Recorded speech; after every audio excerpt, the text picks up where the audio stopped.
Morning, everybody.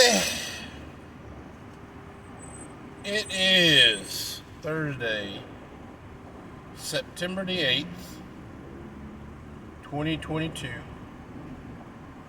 8:30 in the morning.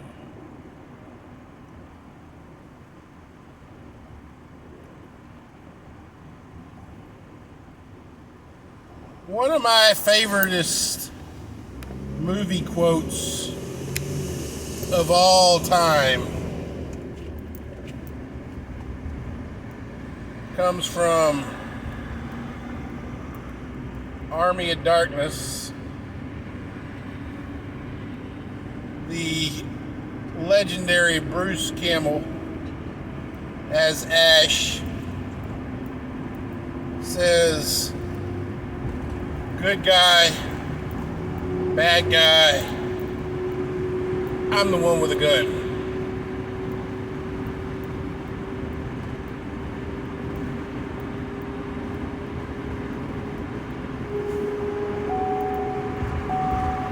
Another amazing quote is not from that movie or anything, but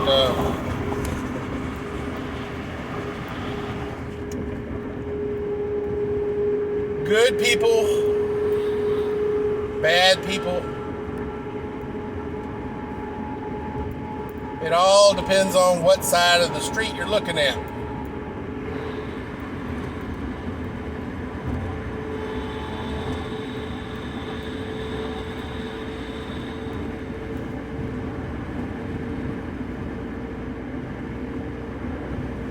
Who wins wars, guys? Banks win wars. Arms dealers win wars.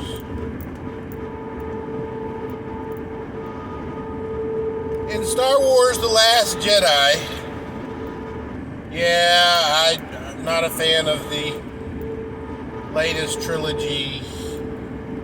It really sucked balls, but one thing that it did, in a way, it enlightened and pseudo-vilified who wins in a war. The arms dealers and the banks, guys.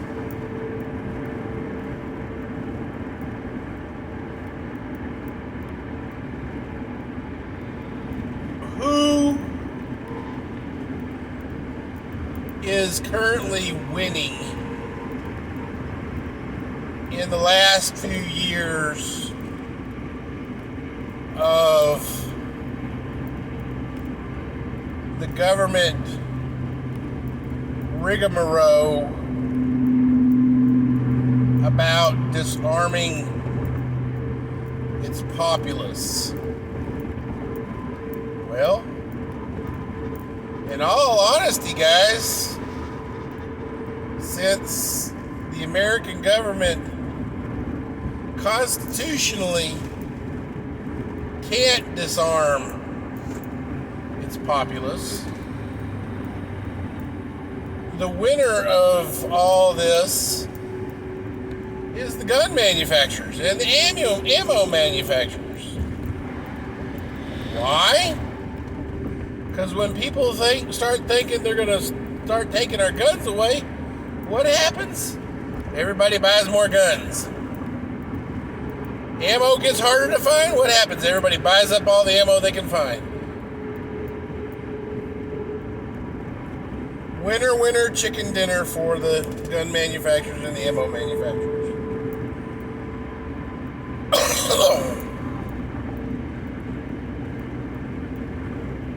In 2020, guys, during the Summer of Love,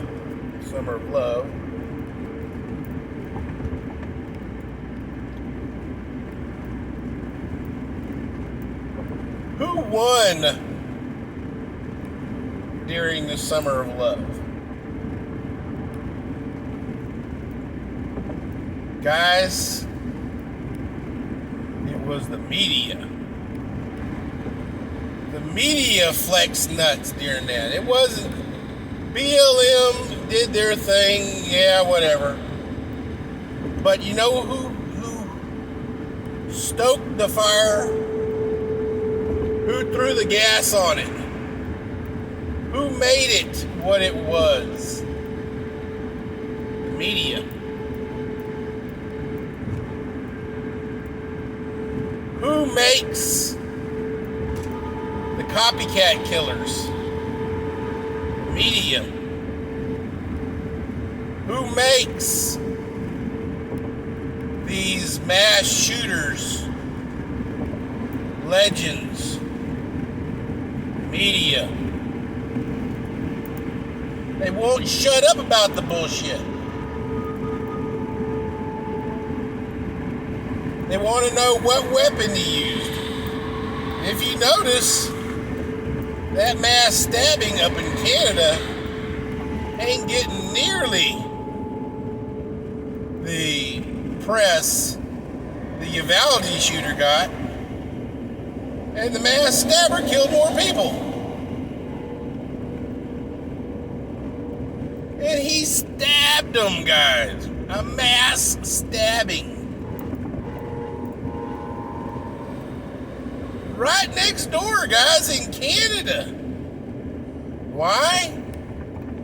Because Gavin Newsom, the Canadian Prime Minister disarmed his people. They can't have guns. So what do? They go stab them. You can't legislate the heart of man or woman. You should have seen what they did at freaking in London. They disarmed them not only from guns, then they started having mass stabbings over there. So now you have to register your great-great-great-great-grandma's silver tea service because it has a butter knife in it. You have to register that knife. It's a knife.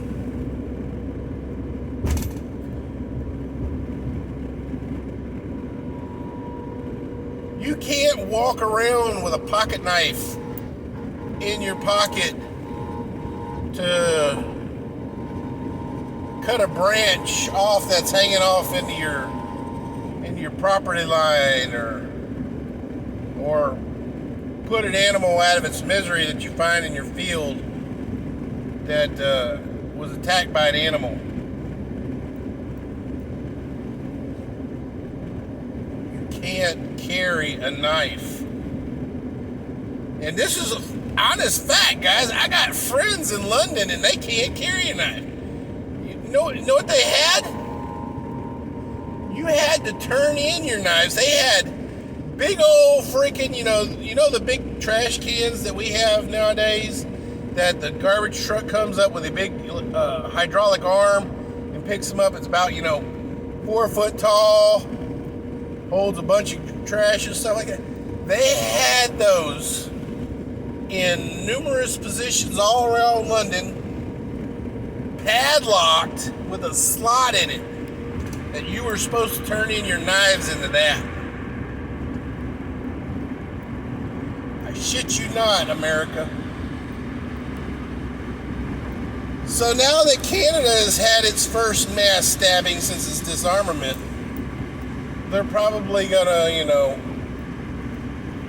Trudeau is probably gonna implement some kind of bullshit to legislate knives. Then Canadians ain't gonna be able to own a pocket knife no more. Guys, I got a pocket knife on me right now. I got a pocket knife in my center console. I got a pocket knife inside my glove box. And I got 3 pocket knives inside the basket in the back of my truck right here. Why? Because the most handy tool that you will ever have on your person as an EDC is a pocket knife. Anything from getting a splinter out of your hand to, I don't know how many people have ever tried to unscrew the little screw on the back of their TV remote to put batteries in. Pocket knife to the rescue.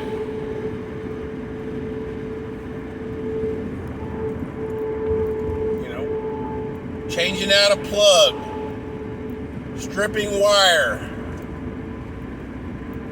Pocket knife, guys. You can't get to your freaking wire strippers. You got your pocket knife inside your pocket. Grab that bad boy and strip that wire. You come home and your chickens are half dead because a coon got in there and ate the necks out of the back of your chickens and they're sitting there suffering. Pull out your pocket knife, pop that head, and put them out of their misery. You gotta have that ability, guys.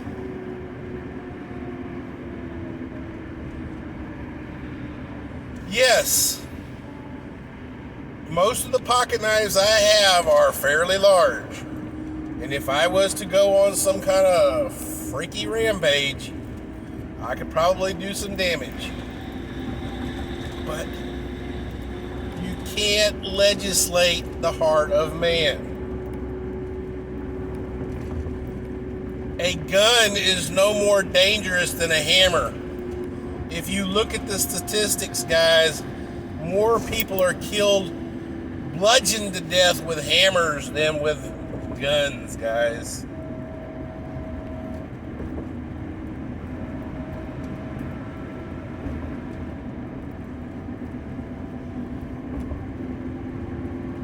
Was talking to the wife yesterday.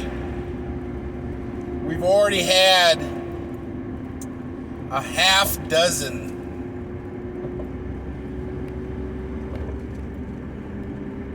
strange or suspicious looking bags and packages left randomly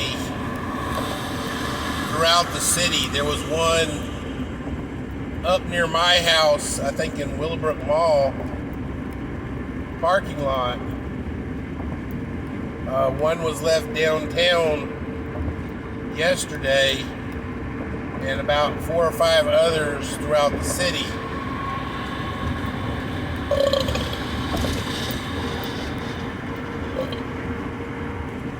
Whether or not an explosive device was actually found in any of these packs, the press has not said. I guess it was not disclosed by the police or the bomb squads. Probably for the best. They really don't want to, publicize this stuff because it would actually cause hysteria. Listen to what I'm saying. Somebody in the city of Houston, whether it be a person, a group of persons, or whatever, is testing the fences. They are trying to see how much chaos they can generate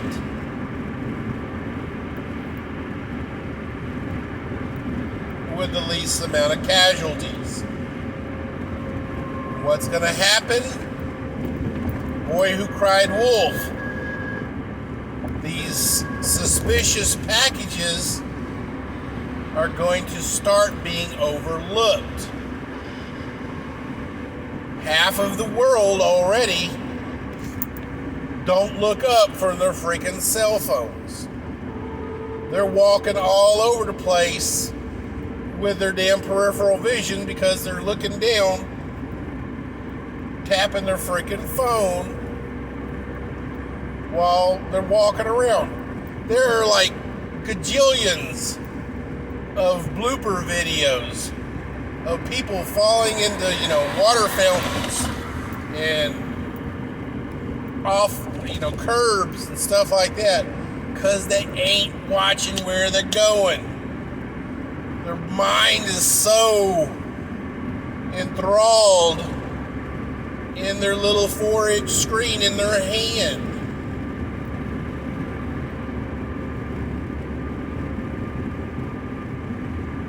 Here's the deal, guys.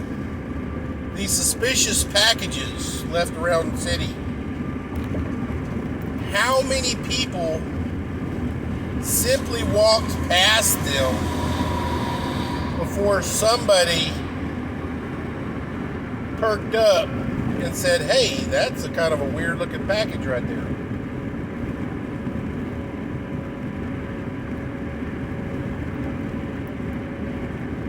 And here's the other crazy question. How many people saw these packages and dollar signs went up in their head and they stole them? Not knowing what was in them, they simply walked up and grabbed the package and went about their business, threw it in the back of their vehicle and left. So, running theory, 6 have actually made blips on the news. How many were actually left? A dozen? Maybe more? People drive around the block somewhere, get to a gas station, then open the pack. When they finally start putting real, live ordinances in there, somebody's going to have a bad day.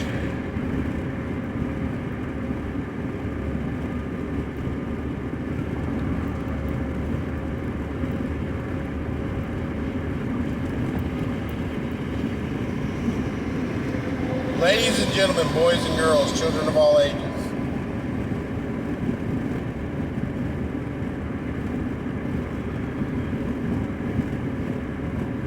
Sleepy Creepy Joe last week gave the most evil, divisive,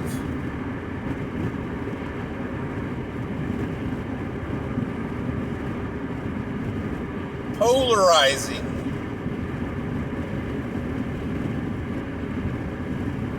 disgusting speech any president has ever given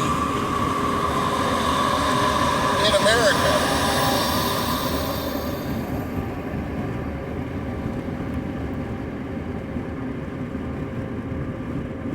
He basically declared war on half of America.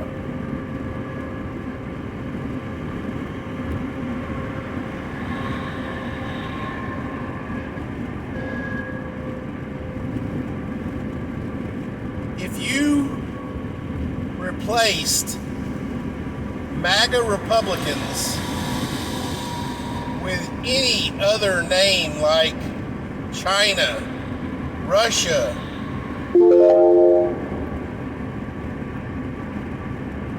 Afghanistan,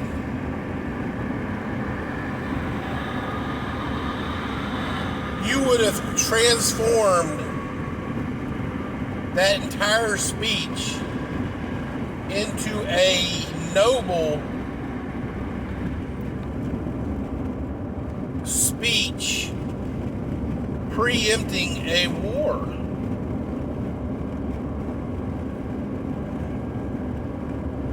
It would be, on par with, the war about D-Day. It would be on par with the war, with the speech preempting World War I.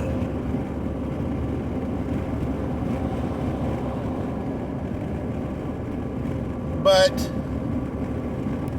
this speech declared war on American citizens, be it our politicians or just our average Joe.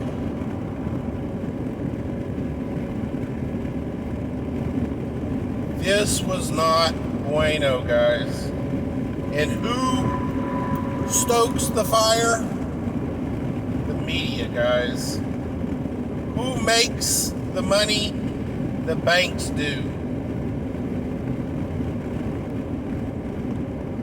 Joe's already said numerous occasions, you can't fight our military with an AR or with a gun. You don't have F-15s.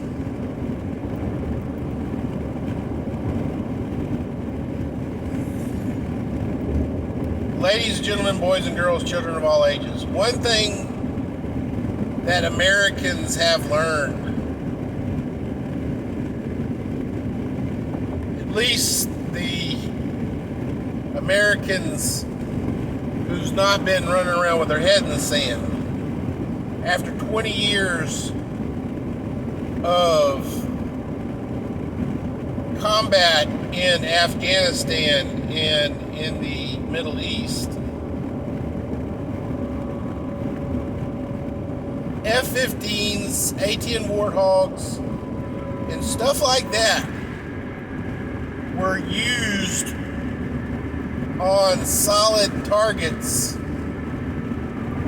that had minimal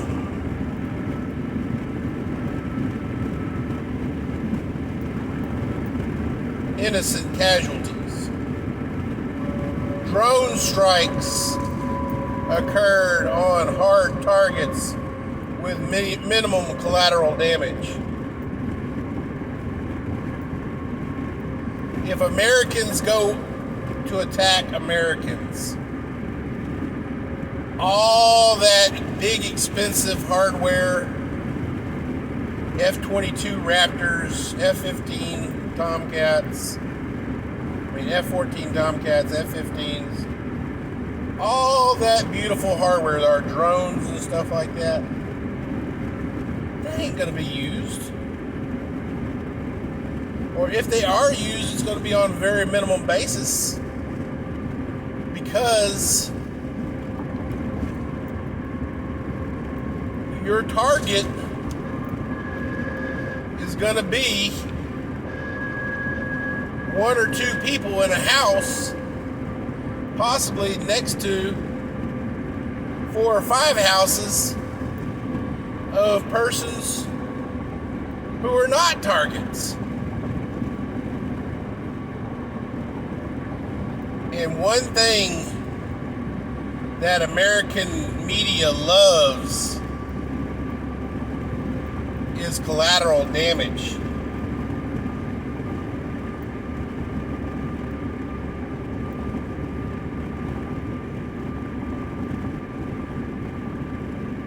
When the American media got wind that Bill Clinton bombed an aspirin plant, claiming that it was an Al-Qaeda, ISIS stronghold,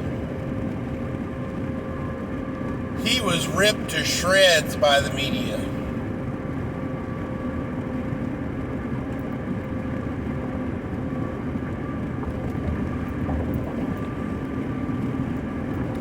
Because average Americans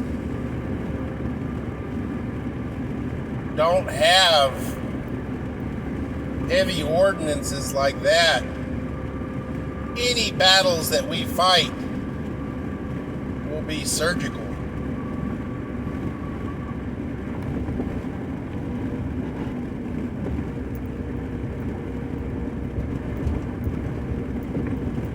But who's going to win this war, guys? The media and the banks.